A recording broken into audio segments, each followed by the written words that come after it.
नमस्कार। मैं कहती तू सुन चैनल पर आप सबका स्वागत। प्रस्तुत है बालमुकुंद गुप्त की व्यंग्य रचना शिव शंभू के चिट्ठे का तीसरा चिट्ठा, जिसका प्रकाशन भारत मित्र पत्रिका में दिसंबर 1904 ईस्वी में हुआ था। इस तीसरे चिट्ठे का शीर्षक है वैसराय का कर्तव्य। आइए सुने यह चिट्ठा। माई लॉर्ड, आपने इस देश में फिर पदार्पण किया, इससे यह भूमि कृतार्थ हुई। विद्वान, बुद्धिमान और विचारशील पुरुषों के चरण जिस भूमि पर पड़ते हैं वह तीर्थ बन जाती है। आप में उक्त 3 गुणों के सिवा चौथा गुण राजशक्ति का है। अतः आपके श्री चरण स्पर्श से भारत भूमि तीर्थ से भी कुछ बढ़कर बन गई। आप गत मंगलवार को फिर से भारत के राज सिंहासन पर सम्राट के प्रतिनिधि बनकर विराजमान हुए। भगवान आपका मंगल करे और इस पतित देश के मंगल की इच्छा आपके हृदय में उत्पन्न करे। बंबई में पांव रखते ही आपने अपने मन की कुछ बात कह डाली है। यद्यपि बंबई की म्यूनिसिपैलिटी ने वह बातें सुनने की इच्छा अपने अभिनंदन पत्र में प्रकाशित नहीं की थी, तथापि आपने बेपूछे ही कह डाली। ठीक उसी प्रकार बिना बुलाए यह दीन भंगड़ ब्राह्मण शिव शंभू शर्मा तीसरी बार अपना चिट्ठा लेकर आपकी सेवा में उपस्थित है। इसे भी प्रजा का प्रतिनिधि होने का दावा है। इसी से यह राज प्रतिनिधि के सम्मुख प्रजा का कच्चा चिट्ठा सुनाने आया है। आप सुनिए न सुनिए, यह सुनाकर ही जावेगा। अवश्य ही इस देश की प्रजा ने इस दीन ब्राह्मण को अपनी सभा में बुलाकर कभी अपने प्रतिनिधि होने का टीका नहीं किया और न कोई पट्टा लिख दिया है। आप जैसे बाजाप्ता राज प्रतिनिधि हैं, वैसा बाजाप्ता शिव शंभू प्रजा का प्रतिनिधि नहीं है। आपको सम्राट ने बुलाकर अपना वैसराय फिर से बनाया। विलायती गजट में खबर निकली, वही खबर तार द्वारा भारत में पहुंची। मार्ग में जगह जगह स्वागत हुआ, बंबई में स्वागत हुआ, कलकत्ता में कई बार गजट हुआ। रेल से उतरते और राज सिंहासन पर बैठते समय 2 बार सलामी की तोपें सर हुईं। कितने ही राजा, नवाब, बेगम आपके दर्शनार्थ बंबई पहुंचे। बाजे बजते रहे, फौजें सलामी देती रहीं। ऐसी एक भी सनद प्रजा प्रतिनिधि होने की शिव शंभू के पास नहीं है। तथापि वह इस देश की प्रजा का, यहाँ के चिथड़ा पोष कंगालों का प्रतिनिधि होने का दावा रखता है, क्योंकि उसने इस भूमि में जन्म लिया है। उसका शरीर भारत की मट्टी से बना है और उसी मट्टी में अपने शरीर की मट्टी को एक दिन मिला देने का इरादा रखता है। बचपन में इसी देश की धूल में लौटकर बड़ा हुआ। इसी भूमि के अन्न जल से उसकी प्राण रक्षा होती है। इसी भूमि से कुछ आनंद हासिल करने को उसे भंग की चंद पत्तियां मिल जाती हैं। गांव में उसका कोई झोंपड़ा नहीं है, जंगल में खेत नहीं है, एक पत्ती पर भी उसका अधिकार नहीं है। पर इस भूमि को छोड़कर उसका संसार में कहीं ठिकाना भी नहीं है। इस भूमि पर उसका जरा स्वत्व न होने पर भी इसे वह अपनी समझता है। शिव शंभू को कोई नहीं जानता। जो जानते हैं वह संसार में एकदम अनजान है। उन्हें कोई जानकर भी जानना नहीं चाहता। जानने की चीज शिव शंभू के पास कुछ नहीं है। उसके कोई उपाधि नहीं, राज दरबार में उसकी पूछ नहीं, हाकिमों से हाथ मिलाने की उसकी हैसियत नहीं, उनकी हाँ में हाँ मिलाने की उसे ताब नहीं। वह एक कपरदक शून्य घमंडी ब्राह्मण है। हे राज प्रतिनिधि, क्या उसकी 2-4 बातें सुनिएगा। आपने बंबई में कहा है कि भारत भूमि को मैं किस्सा कहानी की भूमि नहीं, कर्तव्य भूमि समझता हूं। उसी कर्तव्य के पालन के लिए आपको ऐसे कठिन समय में भी दूसरी बार भारत में आना पड़ा। माई लॉर्ड, इस कर्तव्य भूमि को हम लोग कर्म भूमि कहते हैं। आप कर्तव्य पालन करने आए हैं और हम कर्मों का भोग भोगने।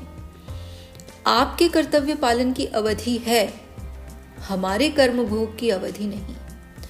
आप कर्तव्य पालन करके कुछ दिन पीछे चले जाएंगे, हमें कर्म के भोग भोगते भोगते यहीं समाप्त होना होगा, और न जाने फिर भी कब तक वह भोग समाप्त होगा।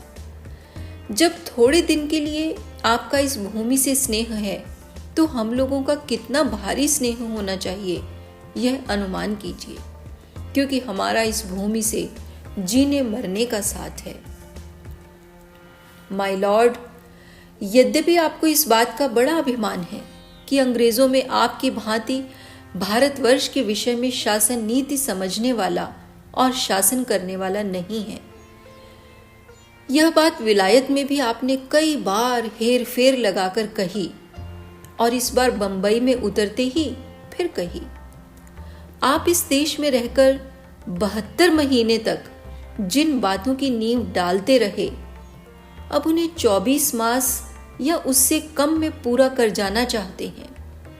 सरहदों पर फौलादी दीवार बना देना चाहते हैं, जिससे इस देश की भूमि को कोई बाहरी शत्रु उठाकर अपने घर में न ले जावे, अथवा जो शांति आपके कथनानुसार धीरे धीरे यहाँ संचित हुई है, उसे इतना पक्का कर देना चाहते हैं कि आपके बाद जो वैसराय आपके राज सिंहासन पर बैठे, उसे शौकीनी और खेल तमाशे के सिवा, दिन में और नाच बाल या निद्रा के सिवा रात को कुछ करना न पड़ेगा।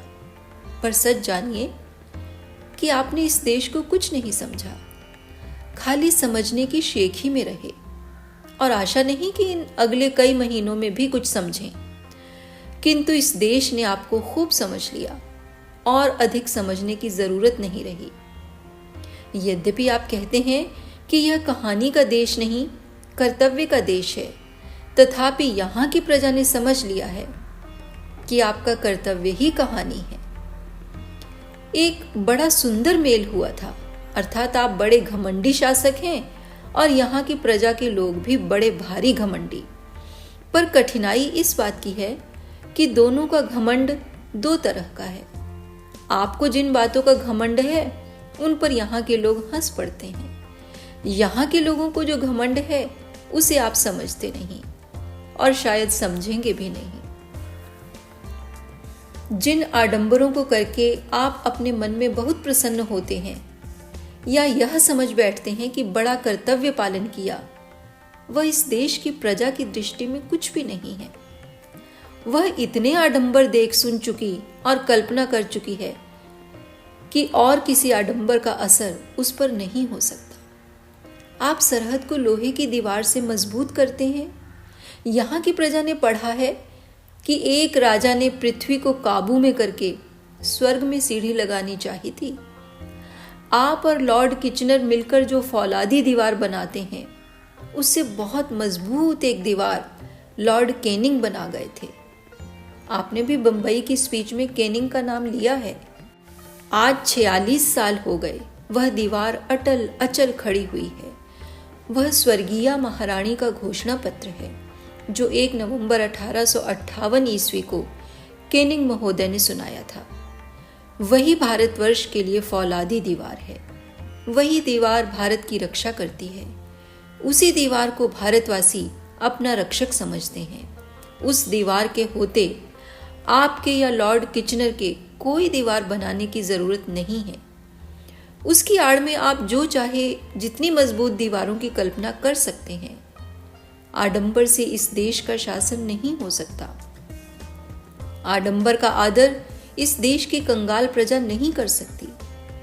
आपने अपनी समझ में बहुत कुछ किया, पर फल यह हुआ कि विलायत जाकर वह सब अपने ही मुंह से सुनाना पड़ा। कारण यह कि करने से कहीं अधिक कहने का आपका स्वभाव है। इससे आपका करना भी कहे बिना प्रकाशित नहीं होता। यहाँ की अधिक प्रजा ऐसी है जो अब तक भी नहीं जानती कि आप यहाँ के वैसराय और राजप्रतिनिधि हैं, और आप एक बार विलायत जाकर फिर से भारत में आए हैं। आपने गरीब प्रजा की ओर न कभी दृष्टि खोलकर देखा, न गरीबों ने आपको जाना। अब भी आपकी बातों से आपकी वह चेष्टा नहीं पाई जाती। इससे स्मरण रहे कि जब अपने पद को त्याग कर आप फिर स्वदेश में जावेंगे, तो चाहे आपको अपने कितने ही गुण कीर्तन करने का अवसर मिले, यह तो कभी न कह सकेंगे कि कभी भारत की प्रजा का मन भी अपने हाथ में किया था। यह वह देश है जहां की प्रजा एक दिन पहले रामचंद्र के राज तिलक पाने के आनंद में मस्त थी, और अगले दिन अचानक रामचंद्र वन को चले तो रोती रोती उनके पीछे जाती थी। भरत को उस प्रजा का मन प्रसन्न करने के लिए कोई भारी दरबार नहीं करना पड़ा, हाथियों का जुलूस नहीं निकालना पड़ा, बरंच दौड़कर वन में जाना पड़ा और रामचंद्र को फिर अयोध्या में लाने का यत्न करना पड़ा। जब वह न आए तो फिर उनकी खड़ाओं को सिर पर धरकर अयोध्या तक आए और खड़ाओं को राज सिंहासन पर रखकर स्वयं 14 साल तक वल्कल धारण करके उनकी सेवा करते रहे। तब प्रजा ने समझा कि भरत अयोध्या का शासन करने के योग्य है। माय लॉर्ड, आप वक्तृता देने में बड़े दक्ष हैं, पर यहां वक्तृता कुछ और ही वजन है। सत्यवादी युधिष्ठिर के मुख से जो निकल जाता था वही होता था। आयु भर में उसने एक बार बहुत भारी पॉलिटिकल जरूरत पड़ने से कुछ सहज सा झूठ बोलने की चेष्टा की थी। वही बात महाभारत में लिखी हुई है। जब तक महाभारत है वह बात भी रहेगी। एक बार अपनी वक्तृताओं से इस विषय को मिलाइए और फिर विचारिए कि इस देश की प्रजा के साथ आप किस प्रकार अपना कर्तव्य पालन करेंगे। साथ ही इस समय इस अधेड़ भंगड़ ब्राह्मण को अपनी भांग बूटी की फिक्र करने के लिए आज्ञा दीजिए। धन्यवाद। हमें विश्वास है मित्रों कि यह रचना आपको अवश्य ही पसंद आई होगी। तो वीडियो को लाइक करें, शेयर करें, कमेंट करें और हमारे चैनल को सब्सक्राइब करना भी न भूलें, ताकि हम ऐसी ही और रचनाएं निरंतर आप तक पहुंचाते रहें। नमस्कार।